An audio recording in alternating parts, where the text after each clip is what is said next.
The Greeks open things up with the first activation, and they draw a bonus card for them, this conspiracy card. They knocked the leader that was here off the map. Now that doesn't mean they can't move, but it does take away the movement allowance, the extra 3 points for it, and the combat ability. This leader could of course run up to take command, but at the very least that's going to slow them down. And it also hits the east with a stability knock, which is kind of a nice combination of things. They've done a lot of damage there. They also managed to get a tremendous die roll, a die roll of 6, which gave them 12 movement points. They ran up here, actually up this way, and made their way across, actually coming down this way. They've got all their army ready to face the east. They're going to fight them, try to take them in Ionia. They've got 2 minor moves left that I haven't done yet. I'm not sure what I'm going to do with them. I think I'm going to start evacuating Italy, just because that sounds safest. Although there may be other options there. We'll see. Carthage also goes. They got another card they can hold. They've got 2 now, and they're both actually defensive for what that's worth.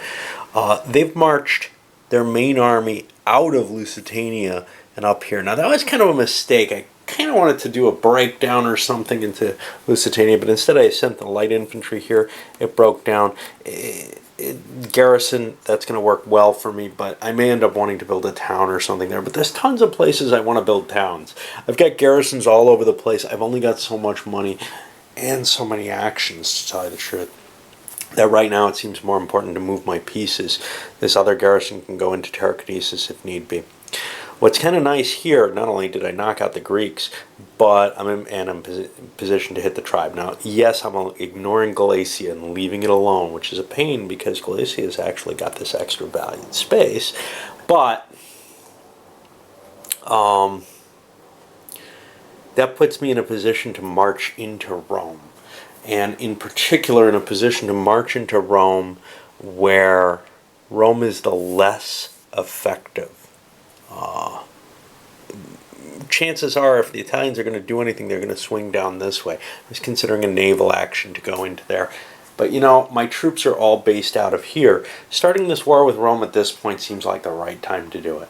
I feel like I'm going to probably... There's a good chance I'm going to be able to take out everything Rome has. I don't know if there's any elimination rules in this game. I haven't found them yet. But, on the other hand, if you don't control anything and you have no money, you're kind of out of the game. So unless somebody starts funding you, I don't see how you're going to get back in. And I don't see why anybody would really do that. So, as is often the case, I'm just taking a little break from the game at this point. Someone pointed out on Board Game Geek, I screwed something up. No big shock there. I'm going to screw lots of things up, I'm sure. But in particular here, the battle points, the damage done to cities, actually counts as 2 points instead of 1. The city points just count as 1 for battle, but they're harder to do damage to. Which means the defender may actually want to trade points from the city more rapidly. Or, regardless, in some of the battles I had, some of the point calculations have been wrong. That probably hurt Rome overall because they lost the most cities there, but that's okay. We can live with that. I also see this pirate I just drew another one, is illegal. It's within 1 space of roads. That's actually the problem. I'm going to put it here. And I just got another one. I'll drop that here. Well, that may not be terribly useful. I'm allowed to put them... in an uncontrolled port not within 1 naval space of roads. Well, this is actually a controlled port. I don't know where I can put this. A naval transport space. Okay, it could have. The first one could have been here. I don't know. And the second one...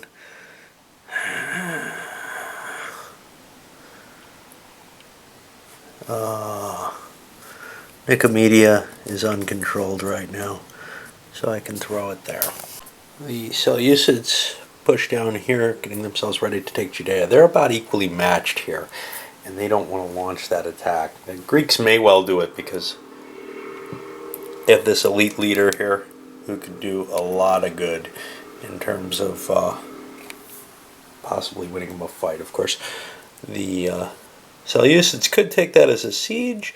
If they do, what do you do with the Greeks? Do you fight it as a siege, or do you try to cut down and slice into the rest of the territory?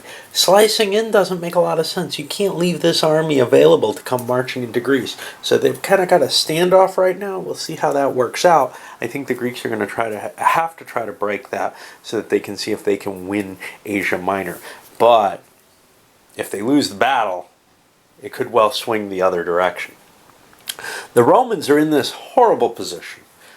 This is the I can't do anything, I don't have the money to do anything, and I don't have the troops. They went and grabbed this space.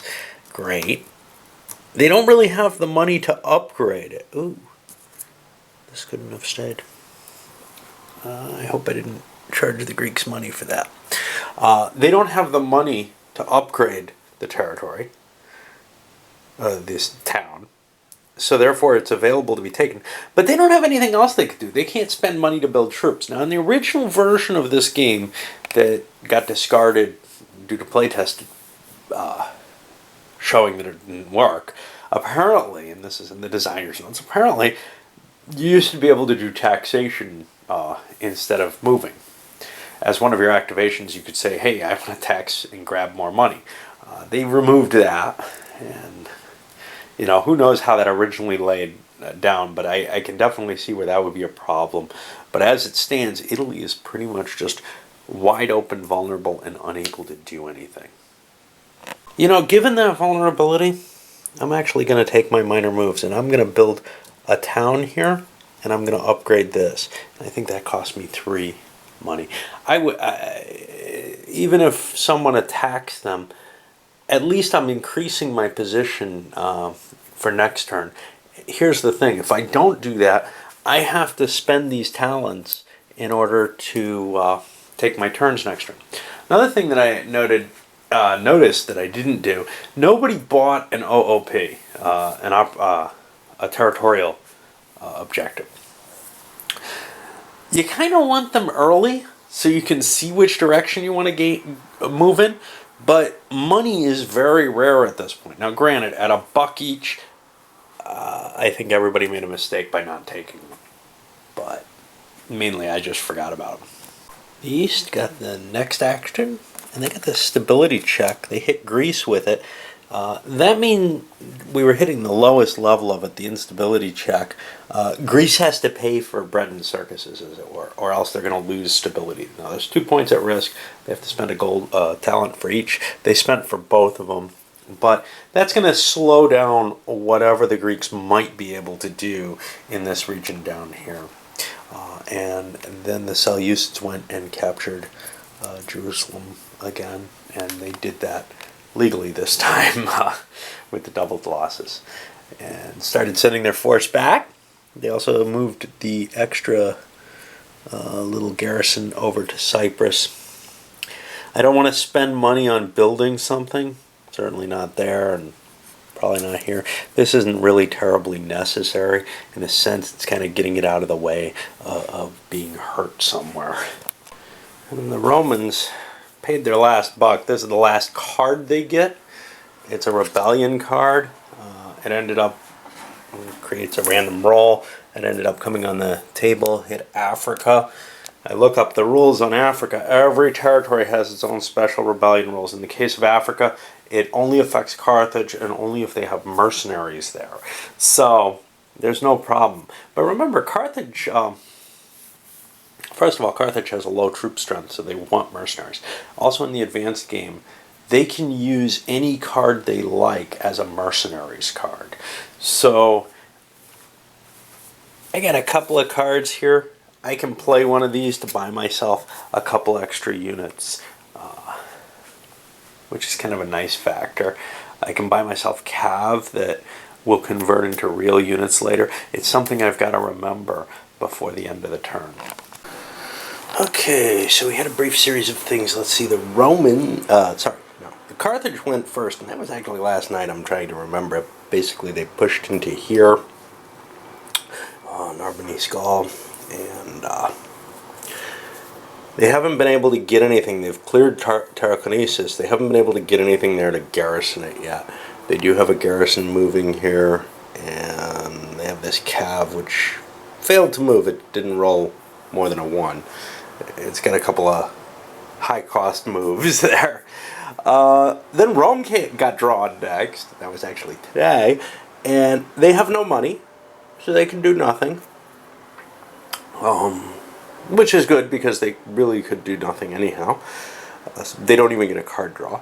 Then we hit Pontus on their draw.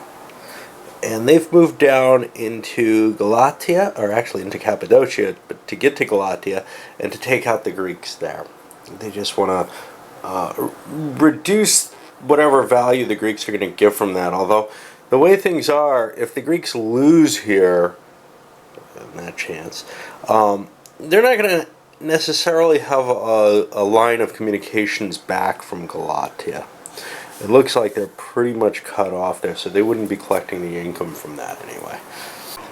Okay, the East player got a draw after Carthage has completed sliding their way into Cisalpine Gaul. It's pretty obvious Carthage is probably going to take Rome out. And the East player is beginning to think, how can I communicate with the Greeks without communicating, without a card? My thoughts are try to withdraw, but the only problem with that is I've established a town here. I'd really rather not be in that position, but what else can I do? Anyway, I paid for my activation, draw this tribal resurgence. What that's going to mean is that I draw 2 of those tribal counters, and I've taken a few off the board. Mainly Carthage has been taking them off the board. Well, they kind of help me. This one's going to help, although not completely,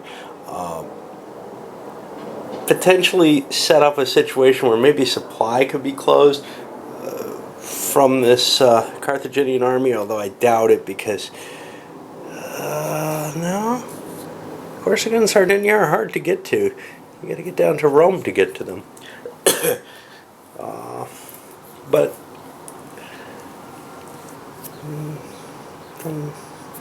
this would tighten things up a lot. On the other hand, things like Tarraconensis and Baetica, I can start stripping territories. By the way, Tarraconensis is right now a Carthaginian territory, which I have to mark, because if I do not...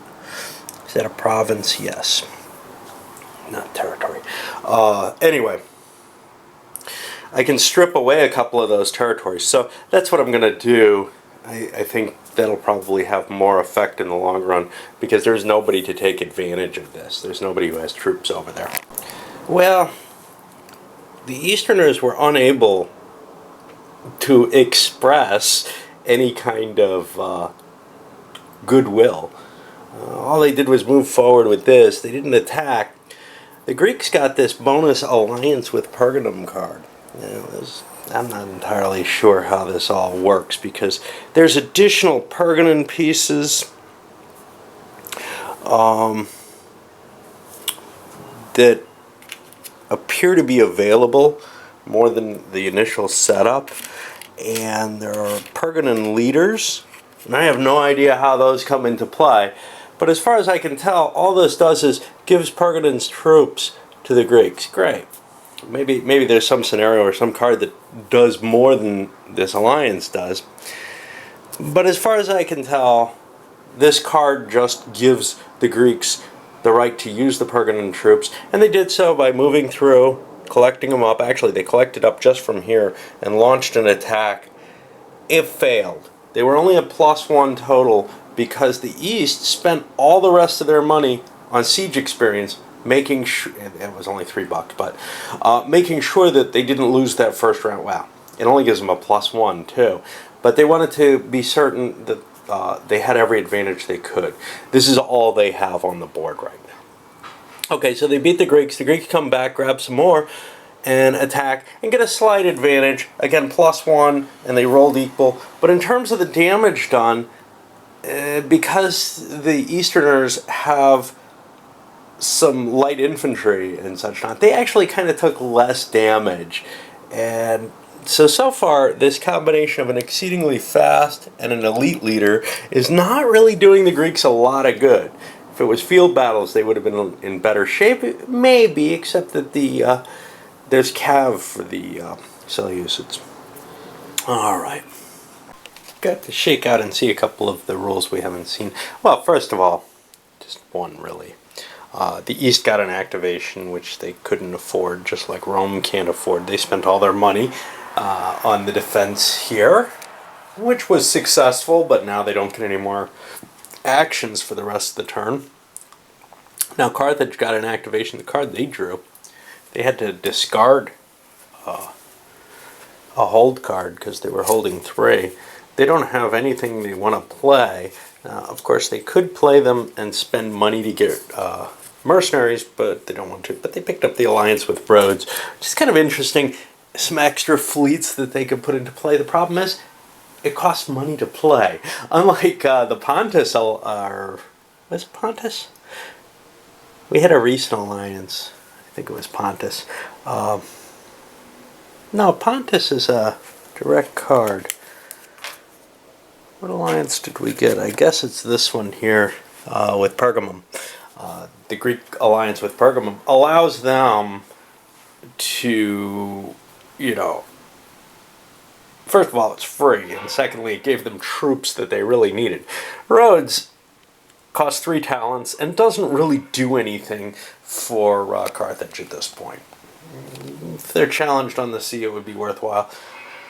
Maybe if the Greeks start winning heavily here, but it doesn't look like they are. So I looked in the cup.